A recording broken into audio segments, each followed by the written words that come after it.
For years, every dawn meant aching hands and endless toil just to keep my family fed.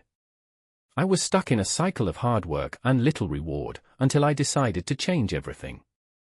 I built a machine that turned my farm into a thriving, automated powerhouse. Now, we produce more than ever, waste nothing, and help others do the same. But the road here? It was anything but easy. This is how I turned struggle into success, and you can too. My life began in the dirt, quite literally. The soil beneath my feet wasn't just where we planted our crops, it was where we built our lives. My family owned a small patch of land on the outskirts of a rural village, a place where technology felt like a distant dream and survival depended entirely on our hands. The plot wasn't much to look at, a few rows of vegetables, a couple of fruit trees that stubbornly yielded just enough for us to keep planting, and a cluster of berry bushes we'd nurtured from seedlings. But it was ours, and that was enough. Our days started before the sun even thought about rising. I would wake to the muffled sounds of my father moving around the house, preparing for another day in the fields. My mother, already by the stove, would pack whatever scraps we had left into a simple meal to sustain us through hours of work. We lived a life of endless chores.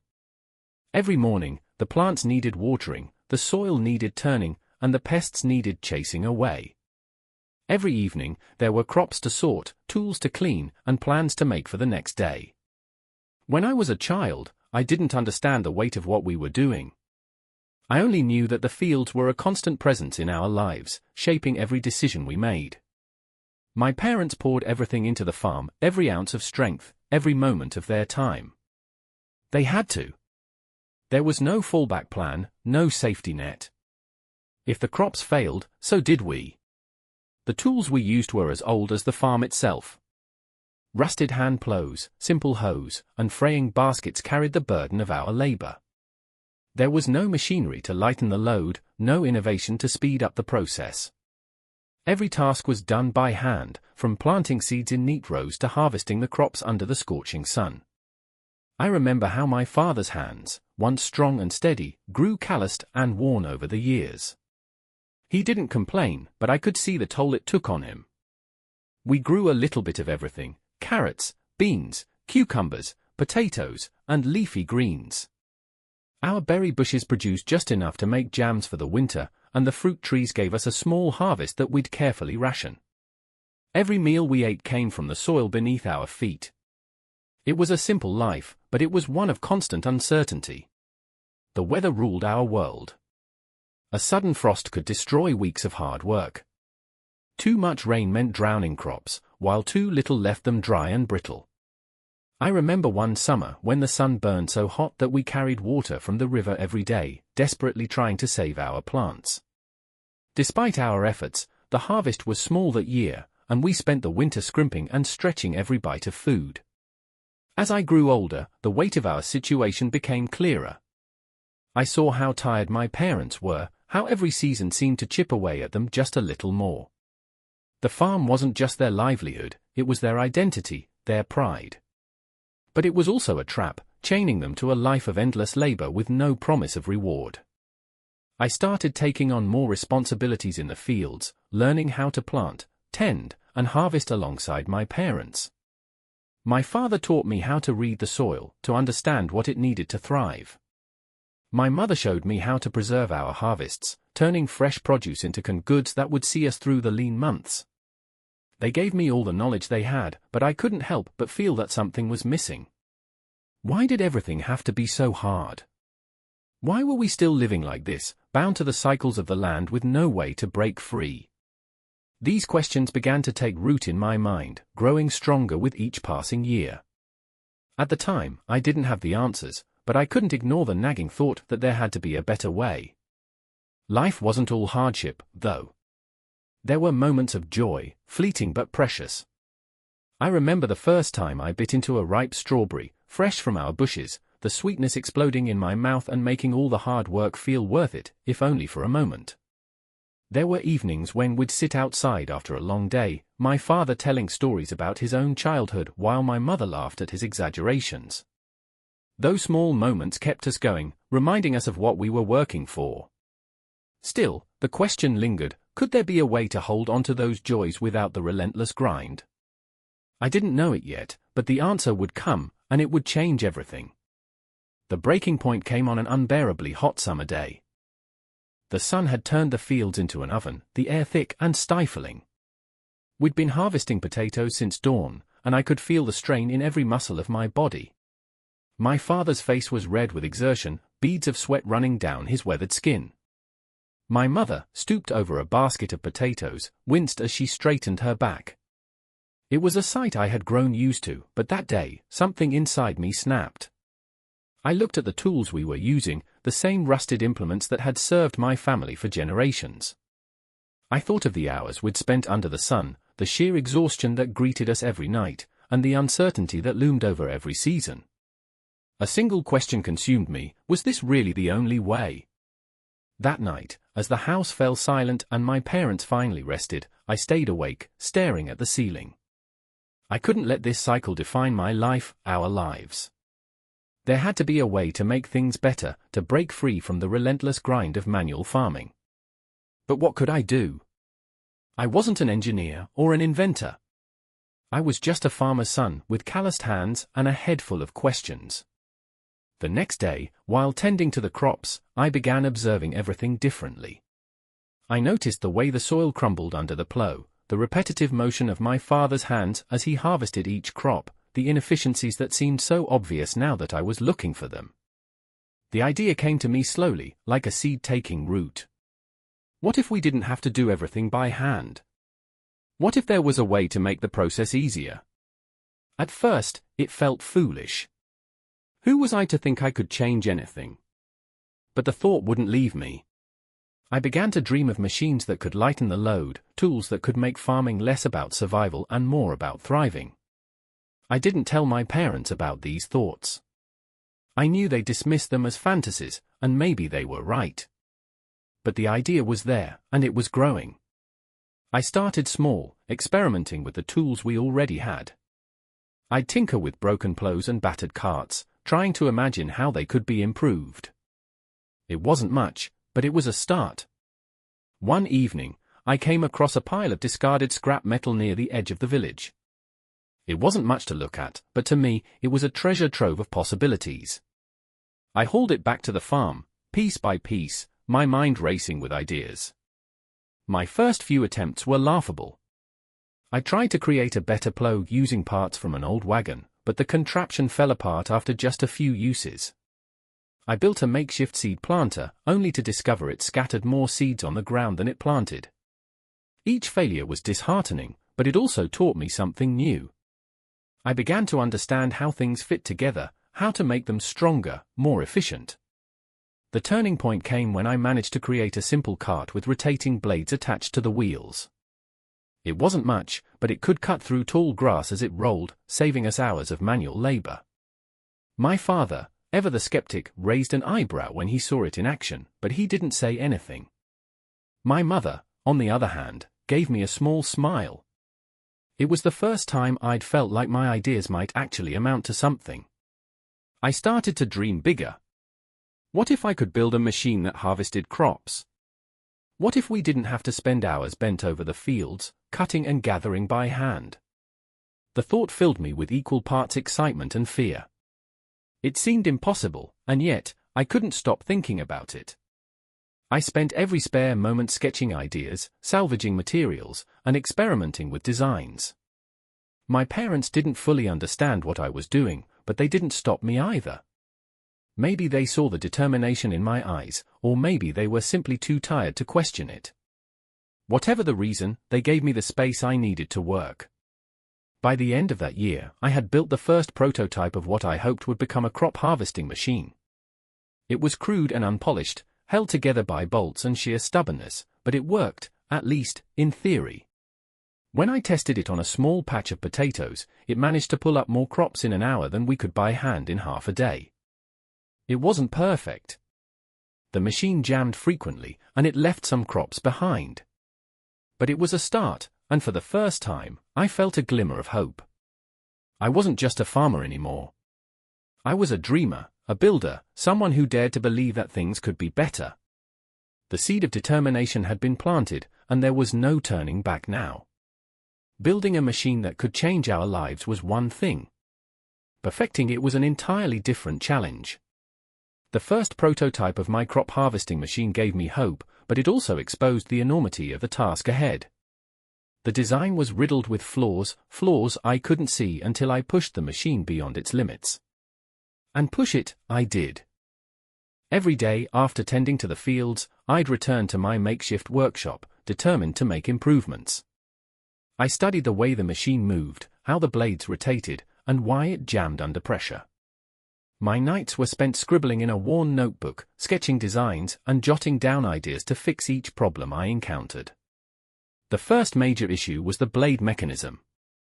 It worked well enough on soft soil and light crops, but the moment it hit a rock or dense root, the whole machine would seize up. I scavenged the village for sturdier materials, salvaging old iron bars and steel fragments from broken tools. I hammered, welded, and reinforced the blades, testing each iteration on the toughest patches of our land.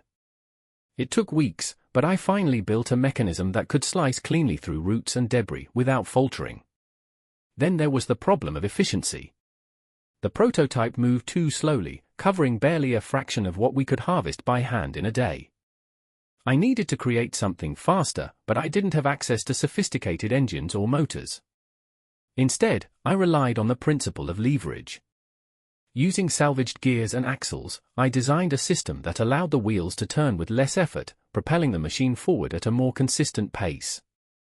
It wasn't perfect, but it was progress. My setbacks weren't just mechanical. The villagers began to take notice of my late-night tinkering and clumsy tests in the fields. Some were curious, but most were skeptical. I overheard whispers that I was wasting my time, that I should focus on the work that truly mattered, the harvest. Even my father, though supportive in his own quiet way, questioned whether my efforts were worth the distraction. The real blow came when the prototype broke down during a critical harvest season. I'd convinced my parents to let me use the machine on a larger portion of our potato field, confident that it would save us hours of labor. For the first few rows, it performed beautifully, pulling up crops with precision and speed. But then a hidden stone lodged itself in the mechanism, jamming the blades and snapping the axle. We lost precious time fixing the machine, and my father's frustration was palpable. "We've survived this long without machines," he said that evening, his voice heavy with disappointment. "Maybe it's best we stick to what we know." His words stung, but they didn't deter me. If anything, they fueled my resolve. I knew the machine could work. I just needed to make it better. One night, as I sat in the workshop staring at the broken prototype, I had an epiphany. I'd been so focused on building something entirely new that I'd overlooked the value of learning from existing designs. The next morning, I traveled to the nearby market, where I spent hours examining the tools and machines used by wealthier farmers. Most were powered by animals or simple hand cranks, but they offered valuable insights into mechanisms I could adapt for my own invention. Returning home with a notebook full of ideas, I threw myself back into the project. I replaced the broken axle with a sturdier one, modified the blade assembly to handle uneven terrain, and added a manual override so the machine could be operated by hand in case of a jam. Each improvement brought me closer to a functional design, but it also revealed new challenges. Progress was slow, and there were days when I wondered if it was worth the effort. But every small success, a smoother cut, a faster rotation, a jam-free test run, rekindled my determination. The machine wasn't just a tool, it was a symbol of what could be achieved through persistence and creativity. By the end of the second year, I had a working model that was sturdy, efficient, and reliable enough to handle an entire field without breaking down. It wasn't perfect, it required constant adjustments, and it still couldn't match the precision of human hands, but it was a glimpse of what was possible. For the first time, I began to believe that my dream wasn't just a fantasy. It was a goal within reach. The villagers' skepticism began to wane as they saw the results of my work. Some even came to me with their own ideas, asking if I could adapt my machine to help with their specific crops. My father, though still cautious, started to show a quiet pride in what I'd accomplished. My mother's smile grew a little wider each time the machine passed another test. The The journey was far from over, but the foundation had been laid. I wasn't just tinkering anymore, I was building something real, something that could change our lives and the lives of farmers like us. The road ahead would be long and uncertain, but for the first time, I felt ready to face it. After years of trials, failures, and countless nights spent tinkering in my workshop, the day I had been working toward finally arrived. The new prototype of my crop harvesting machine was ready for its first real test. Unlike its predecessors, this version wasn't cobbled together from desperation, it was a product of learning, refinement, and a clearer vision of what could be achieved. It wasn't perfect, but it was solid, reliable, and, I hoped, ready to transform the way we farmed. I chose a field of potatoes for the demonstration, the same crop that had broken my earlier designs. This time, I was confident. My parents stood at the edge of the field, watching silently as I adjusted the machine's settings and positioned it for its first run. A few curious villagers had gathered, their skepticism palpable but tinged with curiosity. They'd seen me fail enough times to know that success was far from guaranteed, but they also couldn't resist the possibility that I might finally get it right. With a deep breath, I pulled the lever to start the machine. The engine sputtered to life, the blades began to rotate, and the wheels creaked forward. For a few tense moments, nothing happened. Then, with a mechanical hum, the blades cut into the soil, pulling up neat rows of potatoes and depositing them into the attached hopper. The sight was mesmerizing, a steady, efficient process that would have taken hours by hand accomplished in mere minutes. I walked alongside the machine, my heart pounding with a mix of excitement and trepidation. Every turn of the wheels, every pass of the blades felt like a small victory. The villagers murmured among themselves, and I caught a glimpse of my father's expression. It wasn't quite approval yet, but it was close, a faint smile tugging at the corners of his mouth. Of course, the machine wasn't without its flaws. A few stones jammed the blades, requiring me to stop and clear the mechanism. The hopper filled faster than I'd anticipated, forcing me to offload the potatoes more frequently than planned. But these issues felt manageable, like bumps on a road I now knew how to navigate. For the first time, I could see the machine not as a collection of parts, but as a tool that could truly change our lives. The successful test marked a turning point, not just for me, but for my family and the farm. My father's cautious approval turned into genuine support as he saw the machine's potential. My mother, always my quiet champion, began sharing stories of my progress with the villagers. And the villagers themselves, once my harshest critics, started to see me not as a dreamer, but as someone who might actually make a difference. With the prototype proven, I threw myself into the next phase, scaling up. The machine had to be more than a one-time success. It needed to handle larger fields, withstand longer hours of operation, and adapt to different types of crops. I spent months refining the design, incorporating feedback from my family and the villagers who'd watched the demonstration. Every improvement brought new challenges, but each one also brought me closer to a machine that could revolutionize farming. One of the most significant breakthroughs came when I discovered a way to automate the offloading process. Using a series of conveyor belts and pulleys, I created a mechanism that transferred harvested crops from the hopper to a secondary container without requiring manual intervention. It was a simple addition, but it saved precious time and labor, a reminder that even small changes could have a big impact. The growing success of the machine began to attract attention beyond our village. Farmers from neighboring areas came to see it in action, and some even offered to invest in its production. It was a strange and exhilarating experience to see my humble invention garner so much interest. For years, I'd been the boy who wasted his time on wild ideas. Now, I was becoming the man who might just change how farming was done. Despite the progress, I knew there was still a long way to go. The machine was functional, but it wasn't yet flawless. It needed to be more robust, more versatile, and more user-friendly. But for the first time, I felt like I was no longer working alone. My family, my community, and even strangers were beginning to believe in the vision I'd nurtured for so long. As the harvest season came to an end, I stood at the edge of the field, watching the machine complete its final run of the year. The sun dipped low on the horizon, casting long shadows over the freshly turned soil. It wasn't just a machine anymore, it was a promise of what could be, not just for me, but for every farmer who dreamed of something better. The breakthrough wasn't just mechanical, it was personal. It showed me that perseverance, even in the face of doubt and failure, could lead to something extraordinary. The road ahead was still uncertain, but for the first time, I felt like I was walking it with purpose and direction. The dream that had once seemed so distant was now within reach. The success of my crop harvesting machine had transformed more than just our farm, it had planted the seed of possibility in the hearts of everyone who had witnessed it. But turning a prototype into a true game-changer required more than determination. It demanded scale, precision, and the ability to adapt the machine to a wider range of needs. I knew that this was the moment to take my dream beyond our fields and into the broader farming community. Scaling up wasn't a simple task. The machine, though functional, was still a prototype built with salvaged materials and countless hours of manual adjustments. It was clear that if this invention were to be used by others, it needed to be more reliable, easier to operate, and capable of being reproduced on a larger scale. I started by designing a more polished version of the machine, one that could handle larger fields and tougher terrain. To achieve this, I sought out help from unlikely sources.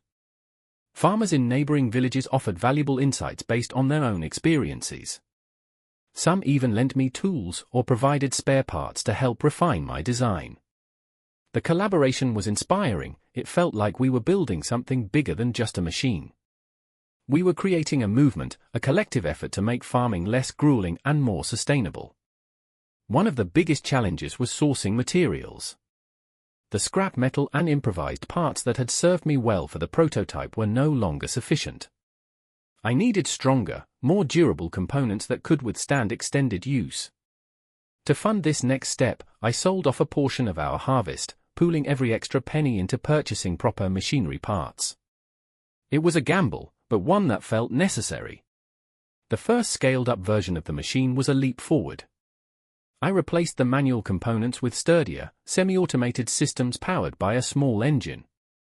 It was faster, more efficient, and required less human intervention. For the first time, I felt like the machine was more than just a tool for my family, it was something that could truly transform farming for others as well. As word spread, farmers from farther away began to visit. Some brought their own challenges, fields with rocky soil, crops that required delicate handling, or harvest schedules that demanded speed and reliability. Each new challenge pushed me to innovate further. I added adjustable settings to the machine, allowing it to handle different types of crops and terrain.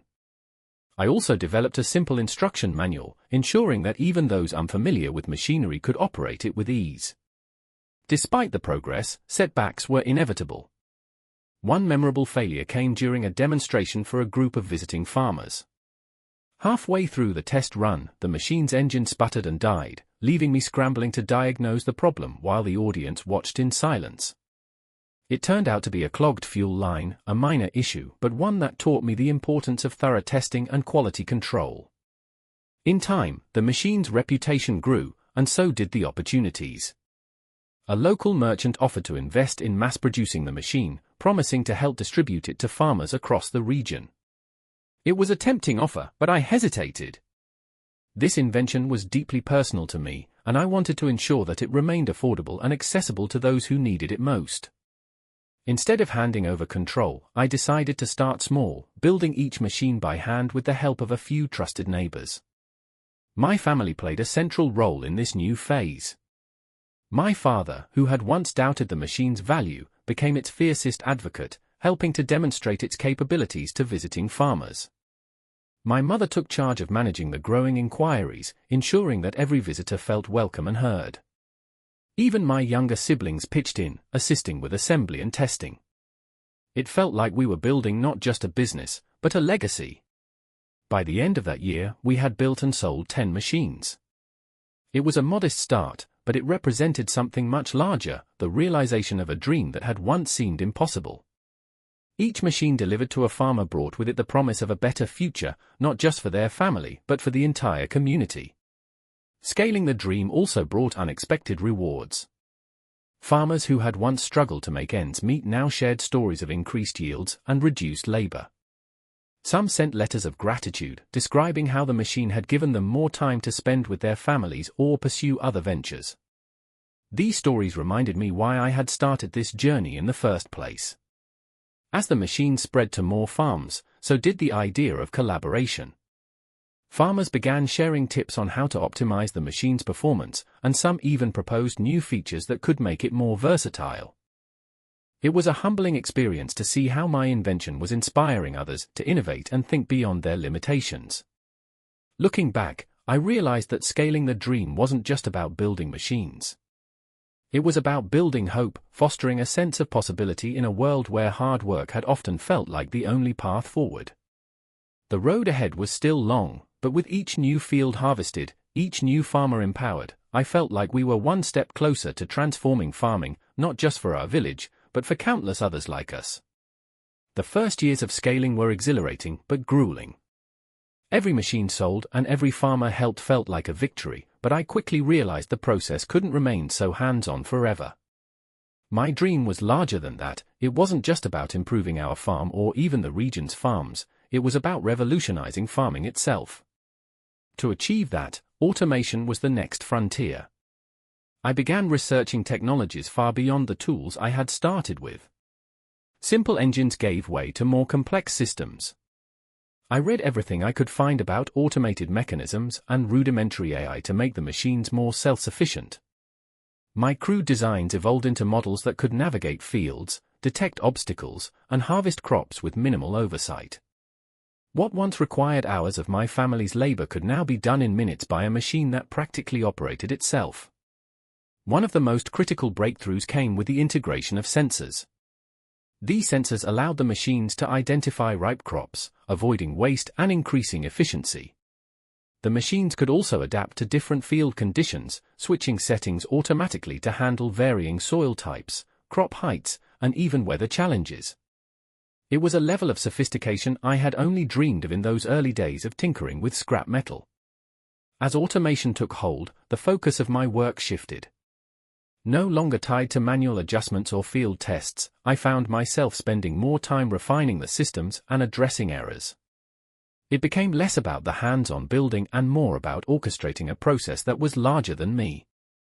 Instead of working in the fields, I was now managing teams, overseeing production, and troubleshooting software issues. The transition wasn't easy. There were moments when I missed the simplicity of working directly with the machines, the satisfaction of solving a problem with my own two hands. But the results were undeniable. With automation in place, farms equipped with my machines were doubling and even tripling their yields. Labor costs plummeted, and for the first time, many families found themselves with both the resources and the time to improve their quality of life. Seeing the impact of this technology on others inspired me to think beyond just building and selling machines. I wanted to share the knowledge I had gained, to empower others to innovate and adapt these tools to their own needs. My family and I began hosting workshops, inviting farmers to learn not just how to use the machines, but how to maintain and even modify them. These workshops became a cornerstone of our mission. Farmers traveled from distant villages, eager to learn how they could replicate our success. Many of them brought their own ideas, suggesting improvements or adaptations for specific crops and conditions. It was a humbling experience to see how much creativity and ingenuity existed within the farming community, just waiting for the right tools to flourish. Over time, the workshops evolved into something even bigger. With the help of local leaders, we established a training center, a place where farmers could come to learn about sustainable practices, automation, and the latest advancements in agriculture. The center also served as a hub for collaboration, a place where ideas could be exchanged freely, and where farmers could support each other in their shared pursuit of a better future. As the machine spread and the training center grew, so did our commitment to sustainability. It wasn't enough to automate farming, we wanted to ensure that the methods we promoted were environmentally responsible. We started incorporating waste reduction systems into our designs, using crop residues to generate energy or enrich the soil. Water conservation became a priority, with irrigation systems that worked in harmony with the automated harvesters. Our goal wasn't just to produce more food, it was to do so in a way that respected the land and left it better for future generations. By the time the machines were fully automated and widely adopted, farming in our region had been transformed. Families who had once struggled to make ends meet now had the tools to thrive. Communities were stronger, not just because of the technology, but because of the spirit of collaboration it had fostered. The workshops, the training center, and the shared commitment to sustainability had created a movement that extended far beyond our village. Looking back, I marveled at how far we had come. The boy who once spent endless hours in the fields had become the leader of a revolution in farming. But this wasn't just my story, it was the story of everyone who had dared to believe in something better, who had contributed their ideas, their labor, and their trust to make it a reality. Together, we had turned a dream into a legacy, one that I hoped would inspire future generations to keep innovating, collaborating, and striving for a better world. With the success of our automated farming systems and the training center, it seemed like we were unstoppable. Farms across the region were thriving, and the momentum behind our work continued to grow. But scaling a vision to this level wasn't without its challenges. Success brought attention, and attention brought both opportunities and obstacles I had never anticipated. One of the first major hurdles came in the form of competition. Larger agricultural companies began to take notice of what we were doing. Some were inspired by our innovations and sought to partner with us, but others saw us as a threat to their dominance in the market. One company, in particular, attempted to replicate our machines, producing cheaper versions that lacked the same quality and reliability. Farmers who invested in these knockoffs often found themselves facing breakdowns and costly repairs, leading to frustration and mistrust. This setback tested our reputation. I knew that we couldn't compete on price alone, we had to double down on quality, support, and community engagement. We expanded our training programs to include troubleshooting for farmers who had purchased these counterfeit machines, showing them how to adapt or repair their equipment while gently steering them back to our products. It wasn't just about protecting our business, it was about restoring trust and ensuring that no farmer felt abandoned. Another challenge came from within. As our operations grew, so did the complexity of managing them. Production delays, supply chain issues, and the sheer scale of demand stretched our resources to the limit. I found myself juggling roles as an inventor, leader, and mediator, often working late into the night to address the latest crisis. My family, once so integral to every step of the process, now had to adapt to a new reality where we were no longer just a small team but part of a growing enterprise. One of the most unexpected obstacles came in the form of a technological failure. During a crucial harvest season, a software glitch in the automated systems caused several machines to malfunction simultaneously. The affected farmers were understandably upset, and the setback threatened to undermine everything we had worked for. I mobilized our team to address the issue, personally visiting the affected farms to oversee repairs and ensure that every crop was salvaged. It was a humbling experience, but it reinforced the importance of staying connected to the people we served. Through these challenges, I learned the value of resilience and adaptability. Every obstacle forced us to innovate further, to refine our processes and strengthen our commitment to the values that had brought us this far. We invested in more robust testing procedures, improved our supply chain management, and expanded our team to include specialists who could address the technical and logistical demands of our growing operation. Amidst these difficulties, there were also moments of profound growth and inspiration. Farmers who had once relied on our machines began to innovate on their own, adapting the technology to suit their unique needs. Some developed attachments for specialized crops, while others used the principles of automation to create entirely new tools. Watching this ripple effect of creativity and empowerment reminded me why we had started this journey in the first place. We also began exploring ways to make our systems even more sustainable. Inspired by the feedback from farmers and environmentalists, we introduced features like solar-powered engines and advanced irrigation controls. These additions not only reduced the machine's environmental impact but also made them more accessible to farmers in remote areas with limited access to traditional fuel sources. As the years passed, our network grew beyond anything I had imagined. We began collaborating with universities, non-profits, and even governments, sharing our knowledge and technology to support farming communities around the world. It was no longer just about building machines, it was about building a global movement towards sustainable, efficient, and inclusive agriculture.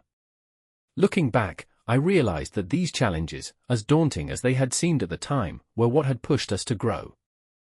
They had tested our resolve, our creativity, and our commitment to the people we served. And in overcoming them, we had become more than just a business, we had become a beacon of hope for farmers everywhere. As our work reached new heights, I began to think more about the legacy we were creating.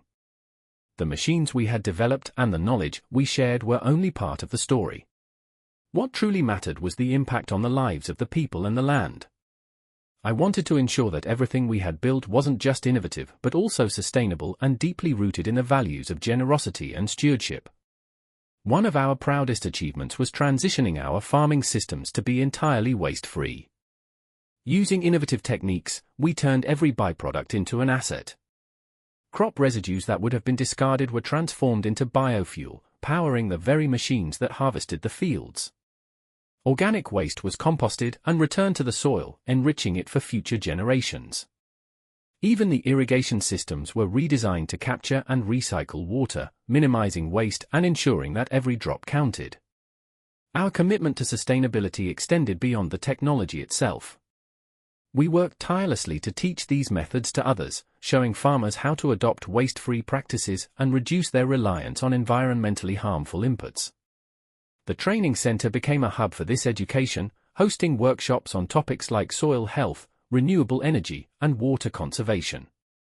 Farmers who once saw sustainability as an impossible luxury began to embrace it as a practical necessity.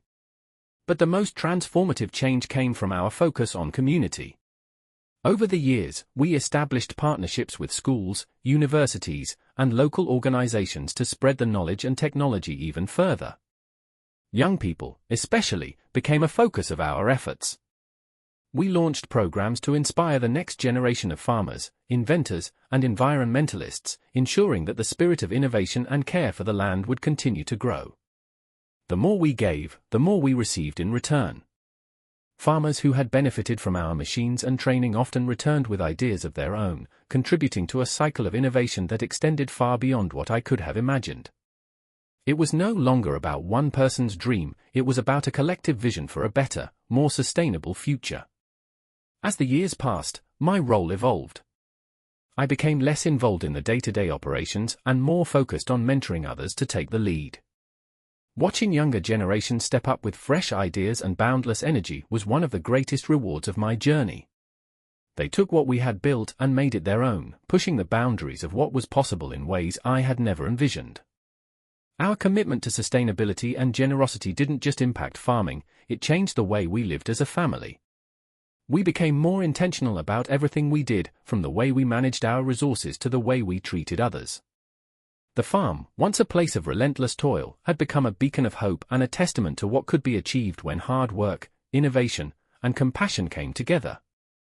Looking back on everything we accomplished, I felt a deep sense of gratitude.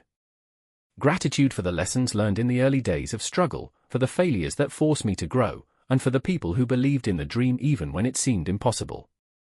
Most of all, I was grateful for the chance to give back, to the land, to the community, and to a world that had given me so much.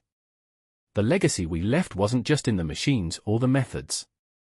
It was in the lives we touched, the hope we inspired, and the belief that even the hardest challenges could be overcome with determination and a willingness to share what we had learned.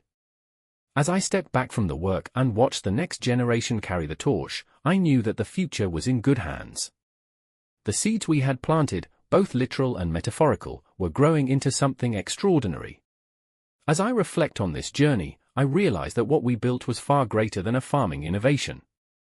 It was a vision for what the future could look like, a future where technology and nature work in harmony, where communities thrive together, and where sustainability isn't just a concept but a way of life.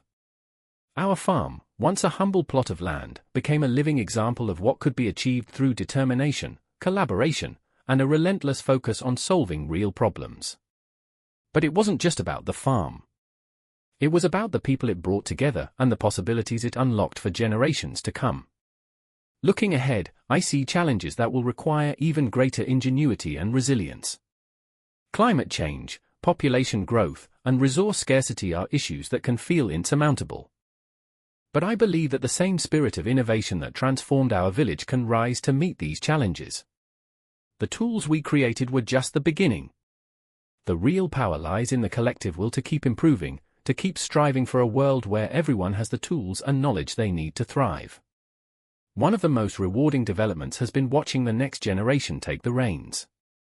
They bring fresh ideas and energy, exploring new technologies like precision agriculture, artificial intelligence, and even vertical farming. Their work builds on the foundation we laid, pushing the boundaries of what's possible and ensuring that farming remains both sustainable and inclusive. As for me, I found a new role as an advisor and mentor. I spend my days sharing the lessons I've learned, speaking to groups of farmers, scientists, and young innovators. I've written down our story, not just as a record of what we achieved, but as a roadmap for anyone who dares to dream big and work tirelessly to make it happen. There are still days when I walk through the fields, remembering the boy who once wondered if there was a better way. The machines hum quietly in the background now, a reminder of how far we've come. The soil feels richer, the air cleaner, and the people, for my family, my neighbors, my community, are stronger than ever.